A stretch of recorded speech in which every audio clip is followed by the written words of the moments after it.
the motivation clearly was to in fact contain the Houthis and to prevent them from firing at commercial shipping, given that the Red Sea is a vital waterway for the transport of oil, but also generally goods.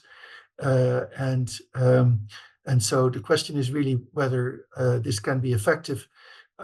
That's impossible to say, but it certainly is a deterrent, because if the Houthis continue firing at commercial shipping, then firepower from these Western ships could make a difference. But I'm not really sure that Western nations are ready to get involved into a shooting war with the Houthis at this point. I think the Arab states are quite okay with the Western nations doing it, because they have a joint interest in the free movement of commercial traffic.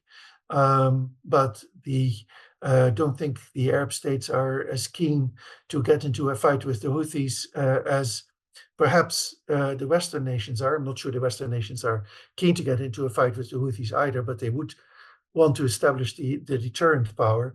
I think for Saudi Arabia, they want to get out of the war in Yemen, not to get further dragged into it.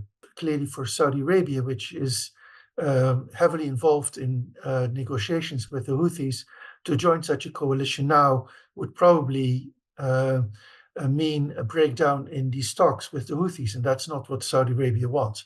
So it has no interest in joining such a coalition. Moreover, if the Western nations are already forming this coalition and ready to confront the Houthis, then there's clearly no need for these Arab Gulf states to do so. So I think they're just being free riders.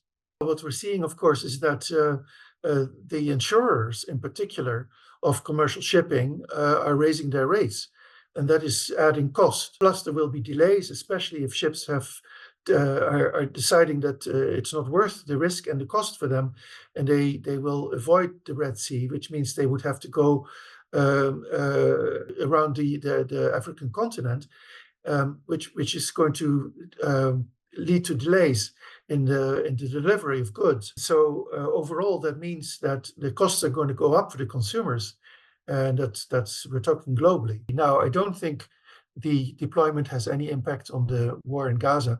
To the contrary, I think the war in Gaza will have an impact on the situation in the Red Sea, because the Houthis have made clear that as soon as Israel halts its offensive in Gaza, then they will also stop firing at commercial shipping.